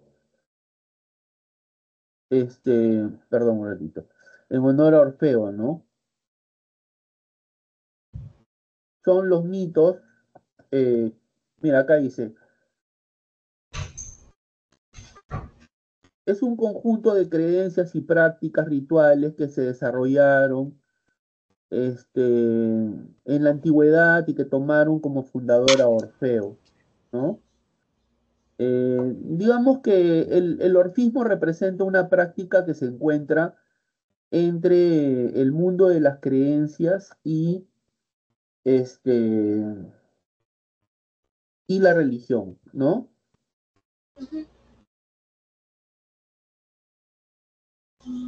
Ya. Entonces no tiene nada que ver con el ilemorfismo, ¿no? Porque eso me estaba confundiendo un poco. No, el ilemorfismo es otra cosa. Ajá, ajá, ajá. Ah, ya. Claro, o sea, era un conjunto, repito, de creencias y de prácticas rituales, ¿no? Que tenían los griegos durante la antigüedad, pero que no están relacionados con las ideas de Aristóteles, Ah, especialmente con la teoría conocida como de la materia y la forma o ilemorfista, ¿no? Del griego gile, que quiere decir materia, y morfos, que quiere decir forma, ¿no? Claro, lo que entonces, pasa es que ah, Aristóteles dice que todo está formado por materia y forma, ¿no? ajá. O sea, no puede haber materia sin forma ni forma sin materia. Como el alma es la forma del cuerpo, como el alma es la forma del cuerpo y Aristóteles dice que no puede haber materia sin forma ni forma sin materia, entonces se sigue que para Aristóteles, cuando muere el cuerpo, muere el alma. ¿Me Ya, ya. entiendes? Si muere Sí, el sí. cuerpo, si muere la materia, muere el alma. Es como si, mira, por alguna razón, alguna persona pierde un ojito, ¿no? Si Ujú, pierde el ojo, pierde la función propia de ese ojo. ¿Cuál es la función propia del ojo? Ver, ¿no? ujú. ¿Me entiendes? Ver, ¿no? Eh, Ahora, para Aristóteles, la forma es superior a la materia, siempre, ¿no? La forma siempre es superior a la materia. Y en este sentido, el alma es superior al cuerpo. ¿Por qué? Porque el alma es lo que le da vida al cuerpo. O sea, sin el alma el cuerpo no puede existir, Claro. ¿correcto? Sí, sí, sí, Es, sí. es superior al cuerpo, ¿no? O sea, a pesar que Aristóteles dice que uno no puede existir sin el otro, a pesar de eso, él le da mayor importancia a la Claro. forma, en este caso al alma, ¿no? Ajá. ¿No? Porque dice que el alma es más importante en tanto que anima al cuerpo, le da vida, ¿no? Ujú. Ya, ya, claro. Más que nada ahí me estaba confundiendo un poco por idea órfica. Yo pensé que tenía algo de relación con el dimorfismo, No, pero... no, no, ya te Ah, dije que el orfismo es un conjunto de creencias y rituales y prácticas religiosas, si se quiere, ¿no? ujú. De los griegos en la antigüedad, ¿no? Ah, ya está claro. Ya, a ver, vamos a la otra pregunta. Dice, Francisco considera que Dios ha creado civilizaciones tales como las culturas del antiguo Perú, de ahí que permitiera el florecimiento, perdón, de la cultura inca. Pero Dios amaba tanto a este pueblo que envió a sus mejores hijos, los españoles, para que les transmitan la verdadera religión y no sigan en tinieblas. Por ello, durante casi 300 años, hemos vivido en paz y armonía bajo el amparo de la Iglesia y de la corona española, pero como malos hijos nos hemos alejado de este designio. Sin embargo, Dios en su infinita misericordia nos quiere otra vez a su lado. A ver, Francisco considera que Dios ha creado civilizaciones tales como las culturas del antiguo Perú, de ahí que permitiera el florecimiento de la cultura inca, pero Dios amaba tanto a este pueblo que envió a sus mejores hijos, los españoles, para que les transmitan la verdadera religión y no sigan en tinieblas. Por ello, durante casi 300 años hemos vivido en paz y armonía bajo el amparo de la Iglesia y de la corona española. Pero como malos hijos nos hemos alejado de este designio. Sin embargo, Dios en su infinita misericordia nos quiere otra vez en su lado. Se deduce que Francisco sostiene ideas A similares a las planteadas por Salazar Bondi, B que son postuladas por Bartolomé de las Casas, C que coinciden con las de Bartolomé Herrera Vélez, C, que también asume el pensador Benito Lazo de la Vega, E, presentes en... La respuesta es C, que coinciden con las de Bartolomé Herrera, ¿no? Bartolomé Herrera es un pensador eh, que vivió durante la época ilustrada, ¿no? Durante la época ilustrada, eh, que es, digamos, la época en la cual está presente la idea de emancipación, ¿no? La idea de emancipación. Eh, Idea frente a la cual surgen dos posturas, ¿no? La de los conservadores y la de los liberales, ¿no? Bartolomé Herrera era un conservador, y ¿Eso era un no es conservador... el romanticismo? ¿Ah? ¿Eso no es en el romanticismo? No, no, te hablo de la ilustración. Ilustración era reformistas y... Separatistas y reformistas. Ajá. Sí, también, también, pero esa, o sea, a ver, frente a la idea esta de que debemos emanciparnos, hay dos corrientes, la de Ujú. los separatistas, ¿no?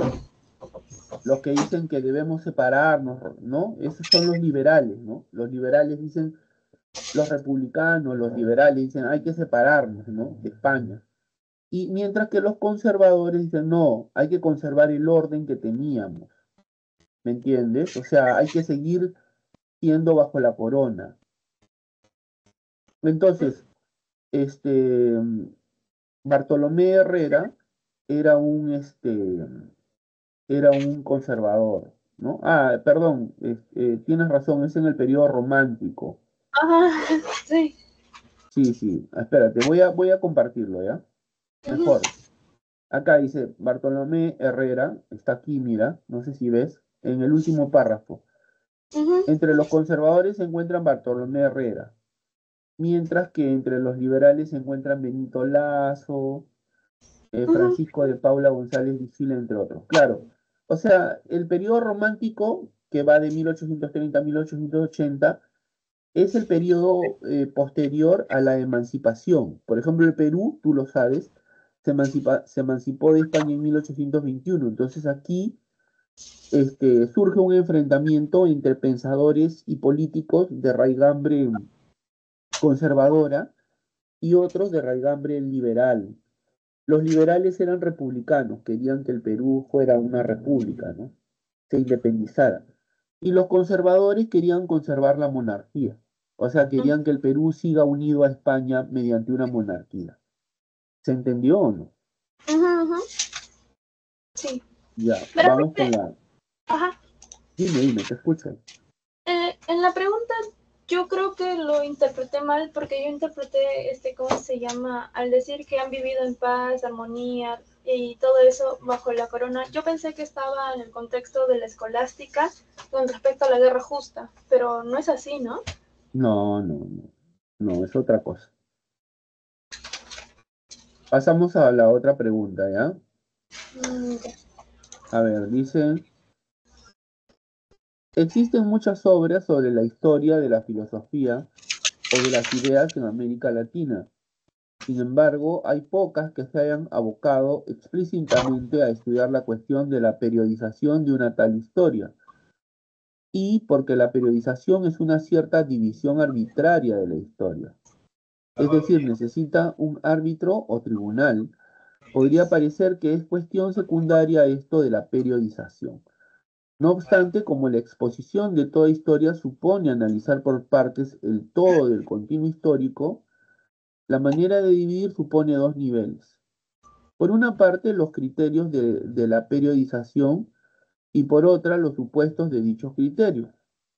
Frecuentemente, tanto los criterios como sus supuestos quedan en el ámbito de lo implícito, pero nunca dejan de tener vigencia. Puede que el historiador de la filosofía no explique sus criterios o supuestos, pero de todas maneras existen. Entonces, dice, del texto se deduce que Enrique Dussel, la respuesta está en la alternativa D, señala la necesidad de explicitar criterios y supuestos de la periodización. Claro, eso está clarísimo, está ahí, ¿no? Mira, dice, cuando dice, no obstante, como la exposición de toda historia supone analizar por partes el todo del continuo histórico, la manera de dividir supone dos niveles. Por una parte, los criterios de la periodización y por otra, los supuestos de dichos criterios, ¿no?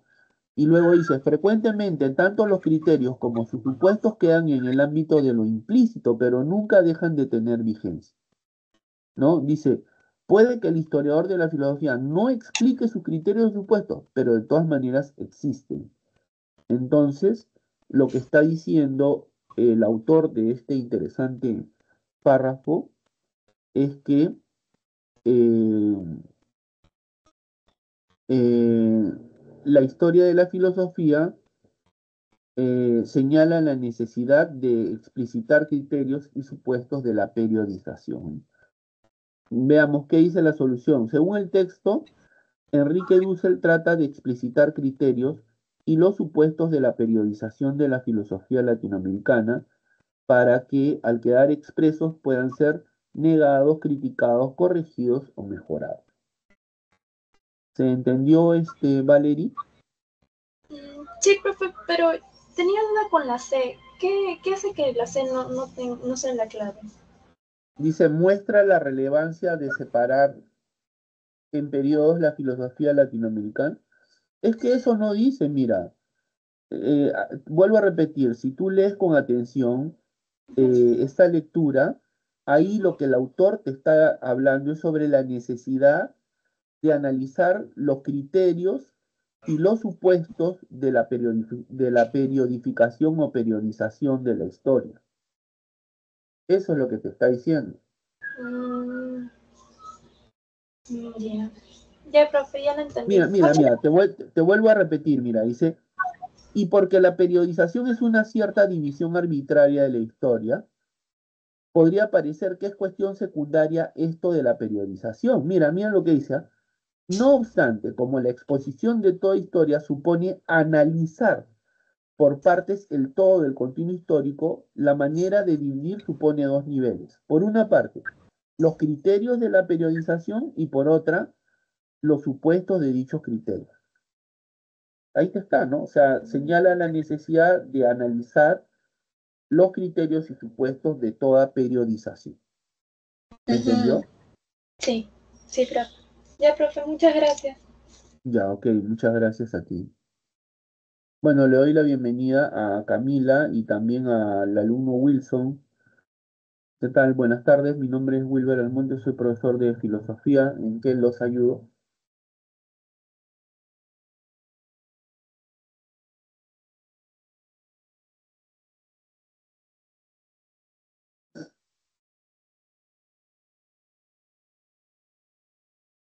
Camila, buenas tardes. ¿Cuáles son los temas más frecuentes para el primer examen? Bueno, no podría señalarte cuáles son los temas más frecuentes, pero en todo caso, un tema que siempre va a estar presente es el relativo a las disciplinas filosóficas, ¿no? A las disciplinas filosóficas, a las características del pensamiento filosófico, o sea, me refiero a las características de la actitud filosófica, ¿no? Eso es clave, ¿no? Me parece que eso es clave. En la segunda semana, Platón y Aristóteles, ¿no? La teoría de las ideas y la teoría de la sustancia. En la semana, en la semana 3 me parece que Descartes y Kant son claves. Descartes y Kant. Y en la semana 4 me parece que el positivismo, Nietzsche y Marx, ¿no? Son los temas claves, me parece. ¿Se entendió, Camila?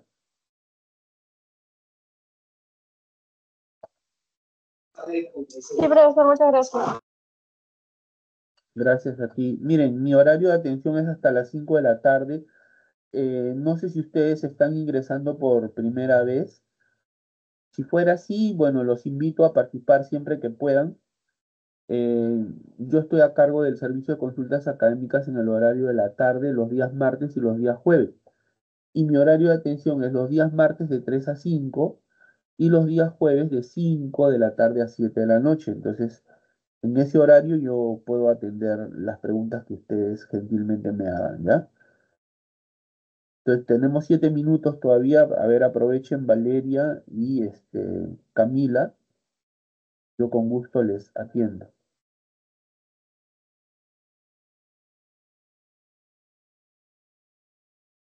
Si gustan, a través del chat pueden enviar también sus preguntas, ¿no? Como han hecho estudiantes hace unos momentos, toman la foto y envían a través del chat la foto de la pregunta, yo la leo y respondo, ¿no? Profesor, Sí, Valeria, dime. disculpe por otra vez esta pregunta, pero no me quedó muy claro eso, lo de 2, por ejemplo, mi profesor me dijo otra vez, 2 más 4 es igual a 8 y me dijo que era válido porque cumple con la adición. Entonces, no sé, sí entendí los conceptos de verdad y validez, pero siento que ese, por ejemplo, en 2 más 4, como está cumpliendo con la de adición y ha sido un razonamiento, un conocimiento previo que ya lo han estudiado, debe ser validez. Mm. Pero cuando tú dices 2 más 2 es igual a 4, se trata de una proposición matemática. Claro, pero ahí no se está cumpliendo también la condición de adición, o sea, esa parte de adición. Espera, un ratito. Bueno, yo he visto que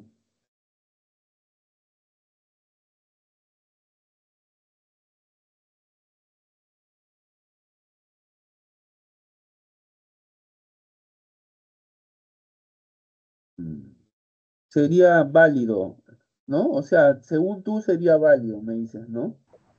Claro, porque hay un conocimiento, o sea, un razonamiento que es el caso de la adición. Y en los ejemplos, por ejemplo, de operaciones matemáticas, cuando ya me entra más una multiplicación, una división, ahí ya entraría el tema de validez. Es bien discutible, ¿ah? Porque tú dices 5, 2 más 2 es igual a 4, es una proposición, porque estás haciendo una afirmación, ¿no? Que se corresponde con los hechos, ¿no? Pero razonamiento en el sentido de que sería lo que te decía, ¿no? Si todos los hombres son mortales y Sócrates es hombre, entonces Sócrates es mortal. En ese sentido, ¿no? Claro, por ejemplo, en el 2 más 2 es igual a 4, eso puede ser verdad, pero cuando ya entran más operaciones matemáticas, ya Ah, cumpliría el tema. ya, ahí sí ya es válido. Ya entra el tema de la validez, efectivamente. Entonces, ¿hasta qué casos cumpliría lo de verdad? En tanto que son proposiciones, pues, no son razonamientos estricto sensu, ¿no? Mira, Cuando sean operaciones simples. claro, proposiciones simples, efectivamente, has dado en el clavo. Se trata de proposiciones simples, ¿no?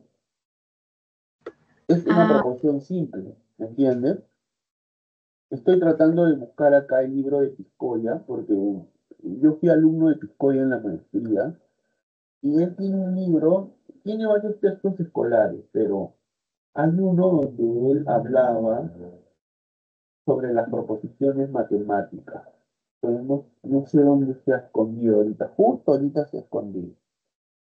profesor, justo estoy pensando en algo. Por ejemplo, las proposiciones simples en caso de los números podría ser los números primos, ya que estos no cumplen de otros requisitos. Por ejemplo, de que el 2 más 4 podría ser ya tema de validez, porque ya entra el número 4 que ya está compuesto por anteriores números. Entonces, ahí ya se podría decir de que están entrando de por sí en el número 4 más operadores. porque el 4 está conformado, por ejemplo, de un 2 al cuadrado o así. No sé si estoy en lo correcto. Mira, acá tengo a la mano el libro Introducción a la Filosofía Lógica. La parte de lógica la hace el filósofo ya fallecido, Miro Quesada, Francisco Miro Quesada. Mira, habla sobre la proposición. Mira, y dice, 2 es un número par o 2 es un número impar. Será también verdadera porque la primera proposición es verdadera. La proposición 3 es un número par o 3 es un número impar, ¿no? Y así, ¿no? ¿Ves? Y luego aquí dice, eh, claro, lo que pasa es que se trata de una proposición simple, pues. Es una proposición simple. Cuando tú dices 2 más 2 es igual a 4, no puede ser válido. Eso es verdad o falsedad, porque se trata de proposiciones simples. Pero cuando se trata de el razonamiento está formado por varias premisas y conclusión. ¿Me entiendes? Sí, profesor. Ya Claro, entendí. porque, mira, a ver, ¿cómo te digo? Un razonamiento está formado mínimo por una premisa y una conclusión, ¿no? Yo podría decir, si 2 más 2 es igual a 4, entonces 2 más 2 es igual a 4. Ya, ese es un razonamiento, ¿correcto? Pero cuando tú dices 2 más 2 es igual a 4, esa es una proposición simple. Y por lo tanto, de las proposiciones, tú solo puedes decir que son verdaderas o falsas. Solo de los razonamientos, en sentido estricto, puedes decir que son válidos o inválidos. ¿Me entendiste, Valerie, o no? Sí, profesor. Mira, lo En tengo ese, acá en el libro que tengo en la mano, acá dice, mira.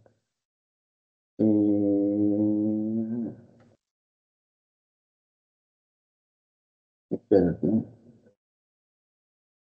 profesor, perdón. Sí, dime. disculpe por interrumpir. Entonces, en el caso de los números, para que sean proposiciones simples, tiene que ser números primos, ¿Por qué números primos? No entiendo. ya que los números primos, dando los conocimientos de matemática, son los que solamente pueden ser divisibles con su propio dígito, entonces ya no estaría compuesto de otras cosas, porque el 6 se podría decir que, por No, no, ejemplo, no tiene que ver con eso, tiene que ver con la idea misma de proposición. ¿Qué cosa es una proposición? Una proposición es una afirmación sobre algo. ¿Me entiendes? Mira, a ver, yo correcto, te voy a dar ejemplos y tú me vas a decir si es proposición o no, ¿ya? ¿Te parece? ya está A bien, ver, profesor. si yo digo, el sol es una estrella, ¿es una proposición o no? Sí, Claro, pues, porque estás afirmando algo, ¿no? El sol es una estrella, ¿cierto? Si yo digo, los perros son mamíferos, ¿es una proposición o no? sí, Si yo digo 2 más 2 es igual a 4, ¿es una proposición o no? sí, Porque estás afirmando algo, tú estás afirmando que 2 más 2 es igual. Pero, ¿y si yo digo, el hijo de Carlos es proposición o no? no, porque no podemos afirmarlo.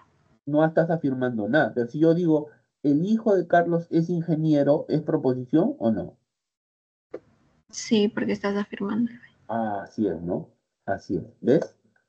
Entonces, eh, como te decía, hay proposiciones de diferente índole. Entre ellas tenemos las proposiciones matemáticas. Hay proposiciones matemáticas como la que he dicho. Para que sea proposición, tú tienes que afirmar algo. Por ejemplo, el 2 es un número primo. 2 más 2 es igual a 4. Son proposiciones matemáticas. ¿Se entiende o no? Sí, pero eso ya me quedó en claro. Listo. Listo. Listo. Gracias, Bueno, profesor. no, gracias a ti. Te espero entonces los días martes. ¿Es primera vez que ingresas o ya has entrado antes? No, sí, pero ya entré antes. Ah, ya, ya. Te espero siempre. Nos vemos. Cuídense. Hasta luego. Hasta luego, profesor. Gracias.